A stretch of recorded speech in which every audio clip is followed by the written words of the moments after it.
பாவமோ உன் சாபம் தீரவே என் ஆயுள் வேண்டும் சொல்லடி யாரடி யாரடி மோகினி.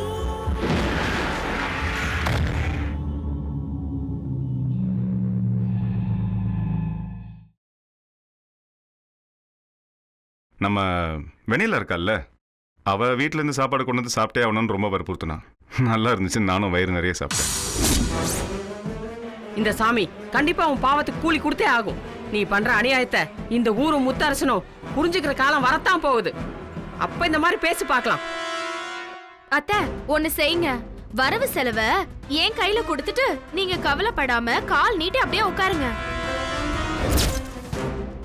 மருது, வக்கீல் வரும்போது அவ இங்க இருக்க கூடாது. என்ன வேணா செய்.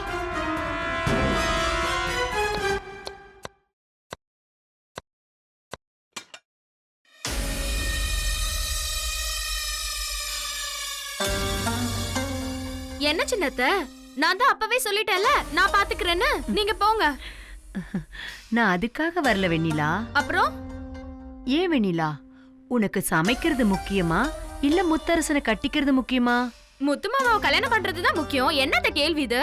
நீ முத்தரசனை எந்த பிரச்சனையும் இல்லாம கல்யாணம் பண்ணிக்கிறதுக்கு சுலபமா ஒரு வழி இருக்கு. ஐயோ, என்னத்த குழந்தை மாதிரி பேசிக்கிட்டு. மாமாவே என்ன கல்யாணம் பண்ணிக்கிறேன்னு சொல்லிடுச்சுல, இனிமே என்ன பிரச்சனை? இவன் நம்ம நினைச்சதை விட விவரமா இருக்காளே. அது இல்ல வெண்ணிலா, நம்ம ஊரு குளத்தங்கரையில ஒரு அம்மன் கோயில் இருக்கு. ஐயோ சாமி சாமி சாமி, எல்லாரையும் காப்பாத்து. அப்புறம் அந்த கோயில்ல இருக்க குளத்துல வாய் விட்டு எண்ணாம 21 தடவை முங்கி குளிச்சுட்டு வந்து அந்த சாமிய கும்பிட்டா நீ என்ன நினைச்சாலும் அது உடனே நிறைவேறும். நான் மாமாவை கல்யாணம் பண்ணிட்டு வாழணும் தான் நினைப்பேன்.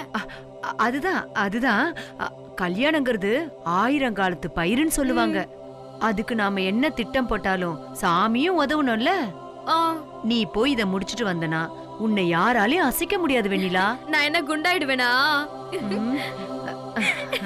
நான் இப்படிதான் அடிக்கடி தமாசா பேசுவேன்.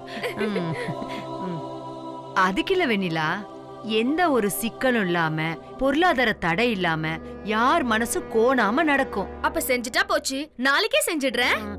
இல்ல வெண்ணிலா, நீ நான் சொல்றத புரிஞ்சுக்காம பேசுற. இன்னைக்கு வக்கீல் எதுக்கு வராங்க? கல்யாணத்தை பத்தி பேசுதா? அப்ப நீ என்னைக்கு வேண்டுதல் நிறைவேற்றணும்? ச்சே, நான் ஒரு லூசு. இன்னைக்குதான் அத வேண்டுதல நிறைவேற்றணும். நான் உடனே சமையல முடிச்சிட்டு கிளம்புறேன். என்ன வெண்ணிலா நீ வந்ததுக்கு அப்புறம் என்ன எப்படியெல்லாம் கவனிச்சுக்க போற? இன்னைக்கு ஒரு நாள் உனக்காக சமைச்சா நான் என்ன குறைஞ்சா போயிட போறேன்? இங்க பாரு, நீ கிளம்பி கோயிலுக்கு போய் உன் வேண்டுதல் எல்லாம் நிறைவேத்திட்டு பொறுமையா வீட்டுக்கு வா. சரிங்க, தேங்க்ஸ்.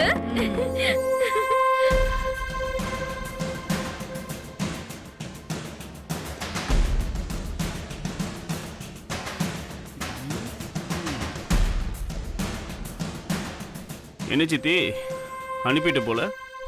வழி சொல்லி அவளை அனுப்பிட்டேன். அதான சித்தியோட ஸ்பெஷலு. நைஸா பேசி சைஸா கவுத்துருவிய. டேய், அதெல்லாம் அடுத்தவங்களுக்கு. அது சரி, அந்த கோயில் என்ன, அங்க எதுக்கு அவளை அனுப்ப சொன்ன? அந்த கோயில்ல ஒன்றும் இல்லை, அந்த கோயிலோட குளத்துல தான் வில்லங்கமே இருக்கு. குளம் ஃபுல்லா சேரு. உள்ள இறங்குனா சும்மா பொதக்குழி இழுக்கிற மாதிரி உள்ள இழுக்கும். என்னதான் நீச்சல் தெரிஞ்சாலும் தப்பிச்சு உயிரோட வெளியில வரவே முடியாது. இப்படி நிறைய பேர் இறந்ததுனால தான் அந்த குளத்துல யாரும் இறங்க வேணான்னு போலீஸ் போர்டு வச்சிருக்காங்க. ஏய் மருது, அவளுக்கு தான் படிக்க தெரியுமே, அத படிச்சுட்டு அவ குளத்துல இறங்காம வந்துட்டா? அதுக்கும் ஒரு வழி பண்ணிருக்கேன். நம்ம ஆளுங்களை 2 பேர் அனுப்பி அந்த போர்டு எடுத்துட்டு வர சொல்லியிருக்கேன். இவ நேரா போவா, குளத்துல இறங்குவா. ஈக்காக்கா கூட இல்லாத இடங்கிறதுனால அவளை யாரும் தடுக்க மாட்டாங்க. அவ சாவு உறுதியாயிடும். அவ சமாதி ஆனதுக்கு அப்புறமா 2-3 நாள் கழிச்சு அவ பாடி வெளியில வரும். அடையாளம் காட்ட அவங்க அம்மாவை தேடி போலீஸ் வரும். ஏன், நம்மளையும் விசாரிக்க வருவாங்க. அப்பதான் நாம அவ போனதே தெரியாதுன்னு சாதிக்கணும். நம்மளை பொறுத்த வரைக்கும் சமைச்சுக்கிட்டு இருந்தவ திடீர்னு சொல்லாம இங்கிருந்து போயிட்டா. இதைத்தான் நம்ம எல்லார்கிட்டையும் சொல்ல போறோம். மருது, உன்னை பாக்கும்போது சின்ன வயசுல எங்க அக்காவை பார்த்த மாதிரியே இருக்கு. உடம்பு பூரா அதே கெட்ட எண்ணம், அதே மாதிரி திட்டம் போடுற குணம், அத நிறைவேத்தணுங்கிறதுல உள்ள வெறி.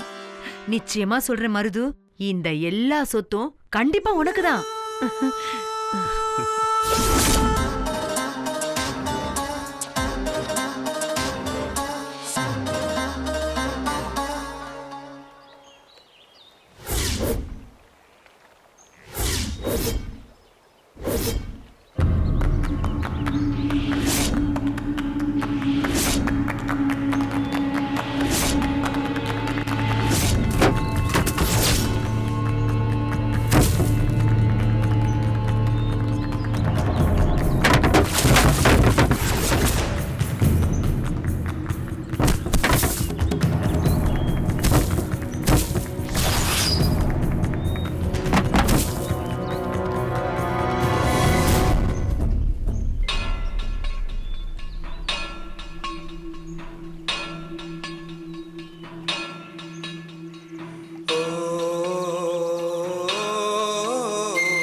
ஆத்தா, உனக்கு நான் எல்லா வேண்டுதலையும் செய்றேன்.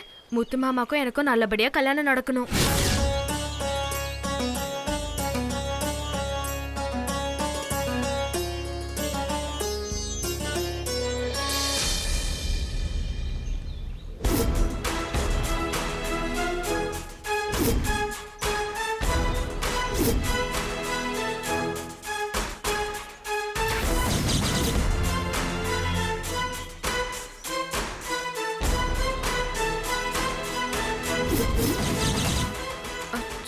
சின்னத்தை ஏதோ என்னம்மா முங்கணும்னு சொல்லுச்சே. ம்,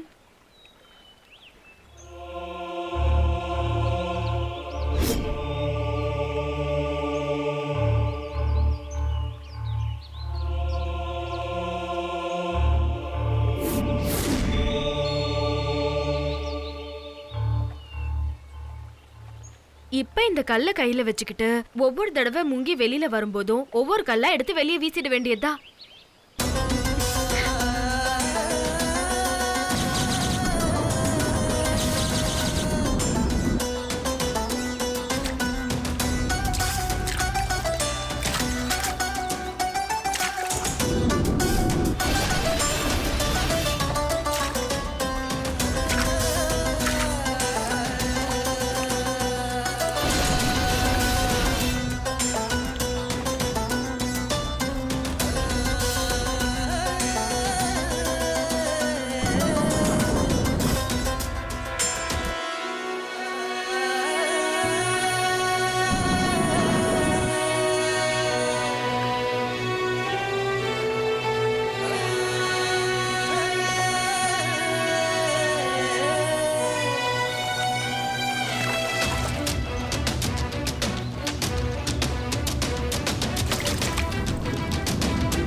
ஹலோ, என்னடாச்சு? அண்ணே, காரியம் கச்சிதமாக முடிஞ்சுது. ஏய், கச்சிதமாக முடிச்சிட்டோன்னு சொல்லி ஏமாத்தாதீங்கடா. நல்லா பாருங்க, முழுகிட்டாளா? அண்ணே, பார்த்துக்கிட்டு தானே இருக்கேன். அவள் மூச்சு அடங்கி ரொம்ப நேரம் ஆச்சுண்ணே. இனி அவள் வரவே மாட்டா. வாடா போலாம்.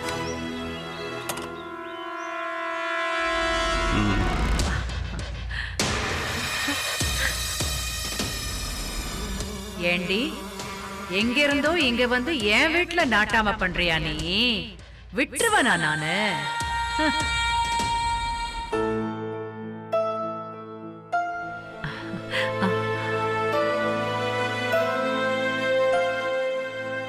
வக்கீல் கிட்ட வந்துட்டாராம், இப்ப வந்துருவார். எதுக்குப்பா வக்கீல் எல்லாம்? இல்ல சித்தி, பேசிடலாம், அதான் எல்லாருக்கும் நல்லது.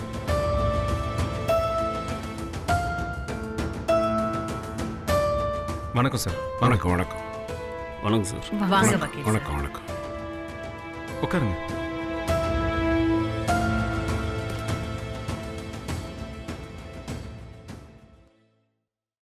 சார், நான் சுத்தி வளைச்சு பேசாம நேர விஷயத்துக்கே வரேன். என்னோட கல்யாண வாழ்க்கை என்னாச்சுங்கிறது நம்ம எல்லாருக்குமே தெரியும். நாங்கள் இப்போ தான் கொஞ்சம் கொஞ்சமாக அதுலேருந்து மீண்டு வந்துட்டு இருக்கோம். இப்போ என் தம்பி மருதுக்கு கல்யாணம் பண்ணலான்னு முடிவு பண்ணியிருக்கோம். ஆனால் அவன் பேரில் எந்த சொத்தும் இல்லாததுனால யாரும் பொண்ணு தர மாட்டேங்கிறாங்க. இந்த சொத்து ஒன்று தான் பெரிய தடையாக இருக்கு. அதனால எல்லா சொத்தையும் அவங்க பேரில் மாற்றி எழுதலான்னு முடிவு பண்ணிட்டேன். பண்ணிடலாம்.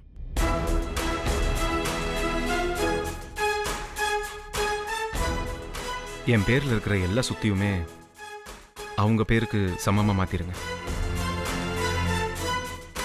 அபசகுணமா பேசுறேன்னு நினைக்காதே முத்து. எனக்கு நீ என் கூட இருந்தா மட்டும் போதும். சொத்தெல்லாம் ஒன்றும் வேண்டாம். என்ன கேட்டா இப்ப பிரிக்கிறதே எனக்கு கஷ்டமா தான் இருக்கு. நீ பேசாமல் இரு சித்தி, நான் பார்த்துக்கிறேன். சார், நீங்கள் நடக்க வேண்டியதை பாருங்கள்.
என்ன கரையில இருக்கும்? அப்போ 21 தடவை முங்கிட்டனா?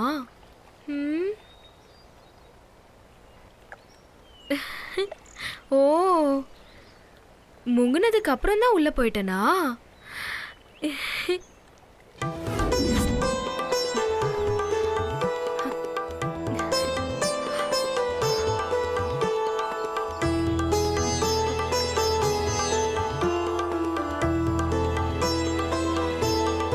அதான் நல்ல வேளை காப்பாத்திட்ட.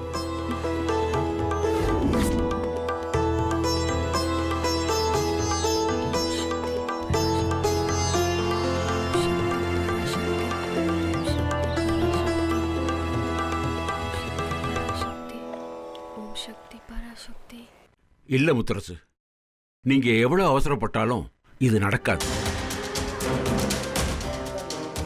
நானும் உங்ககிட்ட பல தடவை சொல்லிட்டேன். உங்களுக்கு கல்யாணமாகி மனைவி வந்து அவங்களும் சேர்ந்து கையெழுத்து போட்டா மட்டும்தான் சொத்தை நீங்க நினைக்கிற மாதிரி யாருக்காக இருந்தாலும் மாத்தி எழுத முடியும். என்ன சார் மறுபடியும் அதே சொல்லிட்டு இருக்கீங்க? நான் சொல்லலப்பா, உயிரும் சட்டமும் என்ன சொல்லுதோ அதைத்தான் நான் சொல்றேன். இந்த உனக்கு சந்தேகமா இருந்தா வேற எந்த வக்கீல்கிட்ட வேணுனாலும் இந்த உயிரை எடுத்து கொண்டு போய் விசாரியே. சேச்சே, அப்படி சந்தேகம்லாம் இல்லை சார். ஆனா சத்தியமா எனக்கு மறுபடியும் கல்யாணம் பண்ணலாம் மனசு இல்லை சார். கீ கொடுத்த பொம்மை மாதிரி சும்மா சும்மா எப்படி சார் தாலி கட்ட முடியும்? என் மனசு பூரா சித்ரா தான் இருக்கா. அவளை மறந்து இன்னொரு கல்யாணம், அது எனக்கு மட்டும் பெரிய தண்டனை இல்லை. பாவம், என்னை கட்டிக்க போறவளுக்கும் அது ஒரு பெரிய தண்டனை தான். நான் மட்டும் என்ன சார் பாவம் பண்ண?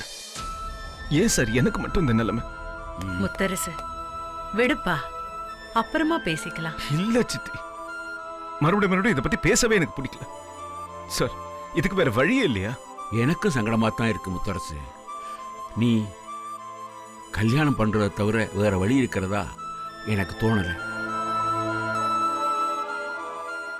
எப்படி இருந்தாலும் மனசு ஒத்து போய் நான் ஒரு கல்யாணம் பண்ண மாட்டேன். பேசாம நான் செத்துறேன் சார். அப்போ அது என் தம்பி தங்கச்சிங்களுக்கெல்லாம் எல்லா சொத்தும் போய் சேரும்ல? இல்ல முத்து, அப்பவும் சொத்தெல்லாம் நம்ம ஊர் கோயிலுக்கு தான் போகும். வேற யாருக்குமே நீ கொடுக்க முடியாது. என்ன முத்து பைத்தியக்காரத்தனமா பேசுற? அந்த மாதிரி எந்த முடிவுக்கும் போக மாட்டேன்னு சித்திக்கு சத்தியம் பண்ணி கொடு. தயவு செஞ்சு சத்தியம் பண்ணு.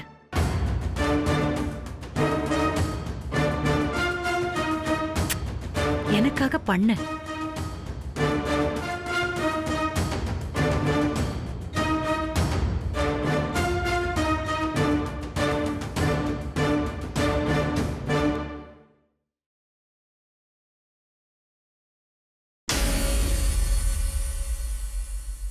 அண்ணே, என் கல்யாணத்தை வச்சு தானே இத்தனை பிரச்சனையும் ஆரம்பிச்சது. எனக்கு கல்யாணமே வேணாண்ணே.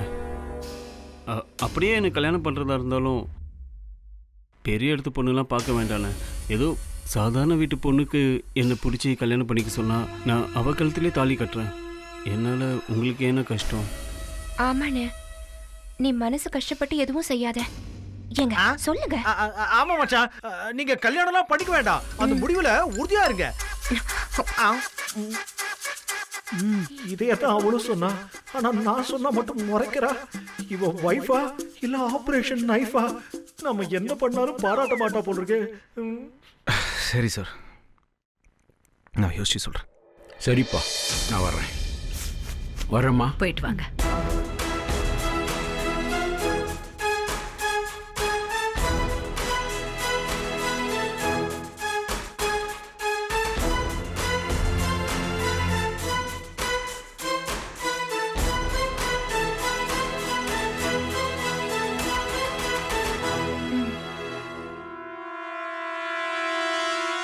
நாம ஏன் நிக்கணும்? நாமளும் போலாம்.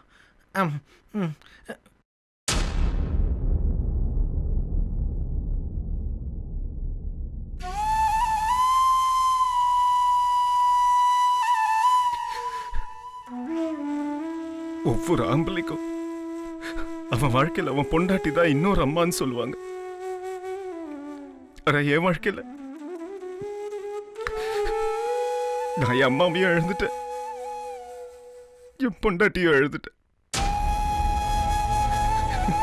அன்னைக்கு நடந்த அந்த சின்ன தகராறுக்கு நீ இவ்வளவு பெரிய முடிவு எடுப்பேன்னு தெரிஞ்சிருந்தா சத்தியமா நான் அன்னைக்கு தகராறே பண்ணிருக்க மாட்டேன் சித்ரா.